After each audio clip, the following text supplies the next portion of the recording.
안녕하세요. 어떻게 하면 성공적인 무역을 할 수 있을까로 발표하게 된 이주입니다. 무역 성공과 실패 사례에 대해서 함께 알아볼 텐데요. 그러면은 우선 목차로는 무역 성공 사례 첫 번째, 무역 성공 사례 두 번째, 무역 실패 사례, 그리고 함께 생각해보는 장으로서 어떻게 하면 무역을 성공적으로 할 수 있을까에 대한 장이 있는데요. 나중에 함께 생각해 보시기로 하고 우선 첫 번째로 무역 성공 사례 첫 번째를 보시도록 하겠습니다. 우선 LG전자인데요. LG전자가 어떻게 성공할 수 있었는지를 살펴보면 간단히 현지화 전략과 통관, 관세 대응을 통한 성공적인 중국 시장 진출을 요인으로 꼽을 수 있고요. 가장 큰 성공 요인으로는 현지 생산 및 조달을 꼽을 수 있습니다. 그러면 구체적으로 보시면 성공 요인으로는 LG전자는 중국 내 12개의 생산 기지를 운영하며 주요 원자재를 현지에서 조달함으로써 물류 비용을 절감하고 관세 부담을 최소화하였습니다. 이를 통해 가격 경쟁력을 확보하고 중국 시장의 변화에 빠르게 대응할 수 있었고요. 두 번째로는 현지화 전략인데요. 현지화 전략으로는 중국 시장에 맞는 제품 개발과 마케팅을 위해 현지 연구개발 R&D 센터를 운영하고 중국인 직원을 적극적으로 채용했습니다. 이러한 현지화 전략은 브랜드 인지도 향상과 매출 증대로 이어졌고요. 세 번째로는 지적 재산권 확보인데요. 중국에서 통신, 배터리, 로봇 등 다양한 분야에서 1,400건 이상의 특허를 확보하며 기술 경쟁력을 강화했습니다. 이는 중국 시장에서의 입지를 공고히 하고 향후 분쟁에 대비하는 지혜로운 전략이었습니다. 여기 다음으로는 관련 기사들을 기입해 놓았고요. 그렇다면 통관 관세 등을 중점으로 대응 전략에 대해 살펴보도록 하겠습니다. 먼저 대응 전략으로는 LG전자, 중국 생산 기지의 원자재 현지 조달 전환에 관련한 기사 본문 내용 요약인데요. 앞서 말씀드렸듯이 출처에 기입했던 그 관련 기사들을 요약한 내용을 토대로 작성해 보았습니다. LG전자는 중국 생산기지의 원자재를 한국에서 조달하던 방식에서 현지 조달로 전환하여 비용 절감을 추진하고 있다. 이를 통해 공급망 재편을 통한 기술 격차 해소를 목표로 하고 있다는 것을 알 수 있다. 그러면은 통관 관세 전략에 대해서 간단히 정리해 놓으신 것을 보시겠습니다. 현지 원자재 조달로 물류 비용 및 관세 부담 최소화, 공급망 재편을 통해 경쟁력 강화 및 시장 대응력 향상. 네, 그리고 세부적으로 보실 텐데요. 오른쪽을 보시면은 첫 번째, 수입 관세 회피 및 절감 효과 극대화. 기존에는 한국에서 중국으로 원자재를 수출한 후 중국 현지 공장에서 제품을 생산하는 구조였지만 이 경우에 원자재 수입 시 중국의 수입 관세 및 부가가치세, 즉 VAT가 적용되기 때문에 현지에서 직접 원자재를 조달하는 방식을 택함으로써 세금 부담을 회피하고 총 원가를 절감할 수 있는 전략으로 수정하였고, 두 번째로는 중북 물류 및 통관 과정 생략으로 효율화인데요. 양국 간의 국제 운송 과정에서 발생하던 해상 운임, 보험료, 통관 수수료 등의 부대 비용을 절감할 수 있고, 중국 수입 통관 과정에서 필요한 복잡한 통관 신고, 행정 절차를 간소화할 수 있는 전략으로 수정하였습니다. 이런 식으로 하여 비용이 두 배로 드는 상황을 미연에 방지하고 이래 처리 과정이 간소화되어서 보다 수월하고 편리하게 일처리할 수 있게 되어서 LG전자는 이 전략들을 통해 좀 더 수월하게 중국 시장에 정착할 수 있었습니다. 안녕하세요. 저는 오늘 글로벌 기업 BMW의 해외 진출 전략과 성공 요인에 대해 말씀드리겠습니다. BMW는 독일을 기반으로 세계 여러 나라의 생산 및 판매망을 구축한 대표적인 글로벌 자동차 브랜드인데요. 특히 해외 지사 운영과 현지화 전략 중심으로 알아보겠습니다. BMW의 성공 원인 BMW가 글로벌 시장에서 성공할 수 있었던 이유는 크게 5가지로 정리할 수 있습니다. 첫째, 직접 수출 전략입니다. BMW는 해외 판매망을 직접 확보함으로써 유통 마진을 줄이고 고객과의 접점을 강화했습니다. 둘째, 현지 생산을 통한 비용 절감입니다. 관세 문제나 물류비를 줄일 수 있다는 장점이 있고 고용 창출로 인해 각국 정부와 관계도 우호적으로 유지할 수 있습니다. 셋째, 공급망의 디지털화입니다. BMW는 혁신적인 공급망 관리 시스템을 구축하여 효율성을 극대화했습니다. 넷째로는 지속적인 기술 혁신과 투자입니다. 전기차, 자율주행 등 미래 기술에 대한 적극적인 투자로 경쟁력을 확보하고 있습니다. 마지막으로 강조하자면 공급망의 디지털화는 BMW가 팬데믹 같은 글로벌 위기에도 빠르게 대응할 수 있었던 핵심 요인 중 하나입니다. 그렇다면 BMW는 어떤 현지화 전략을 통해 각국 시장에 잘 적응하고 있을까요?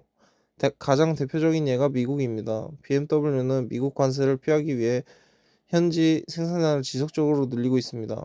이는 단순히 비용 절감뿐 아니라 미국 정부와의 정책 협의에 있어 유리한 고지를 선점하려는 전략이기도 합니다.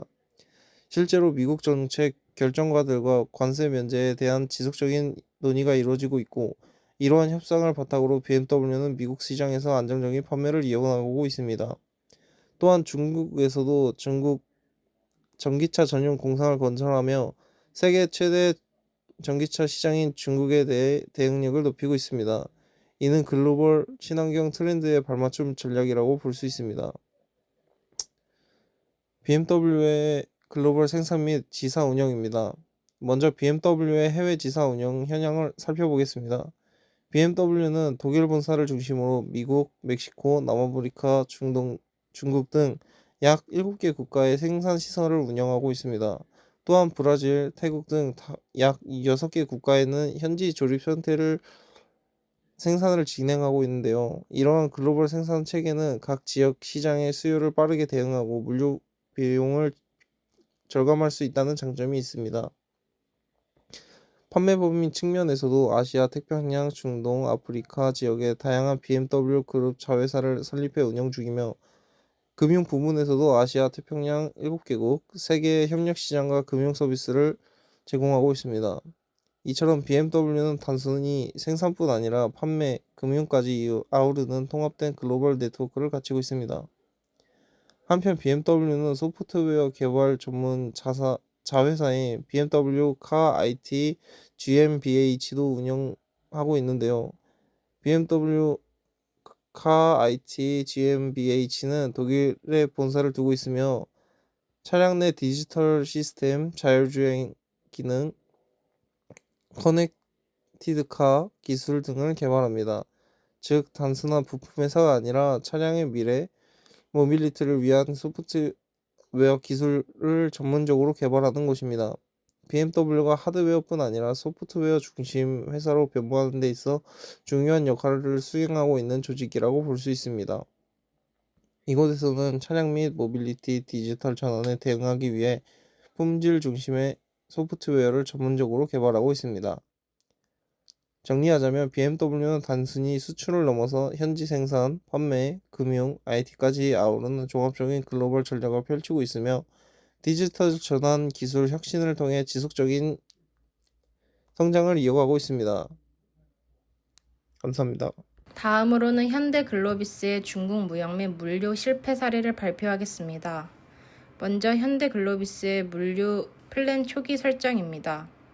현대글로비스는 현대차 그룹의 공급망 강화를 위해 중국 내 물류 인프라를 구축하는 것을 목표로 삼았습니다.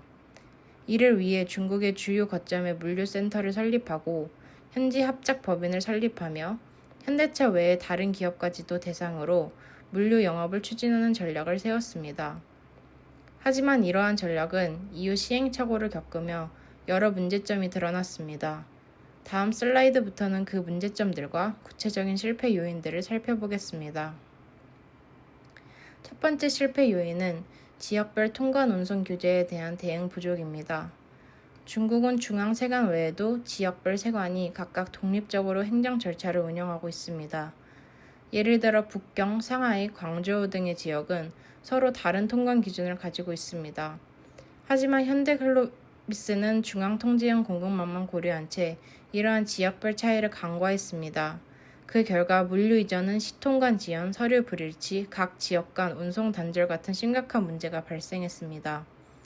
이를 개선하기 위해서는 다음과 같은 대응이 필요했습니다. 예를 들어 통관 전문가를 현지에 고용하거나 지역 세관과의 협업을 강화하고 각 지역별로 다른 전자문서 시스템을 통합 관리하는 것이 중요했습니다. 또한 ERP 시스템을 통해 지역 통관 규정을 자동으로 적용하는 기술적 보완도 필요했습니다. 두 번째로는 외자 기업에 대한 규제 및 보조금 차별에 대한 대응 실패입니다.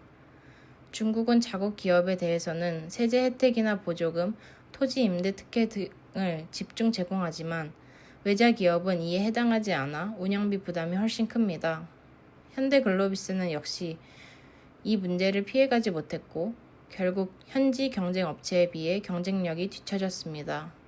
이러한 상황을 극복하기 위한 개선 방안으로는 먼저 현지 합작 법인을 설립해 내자 기업을 등록하고 이를 통해 보조금과 세제 혜택을 확보하는 방식이 있습니다.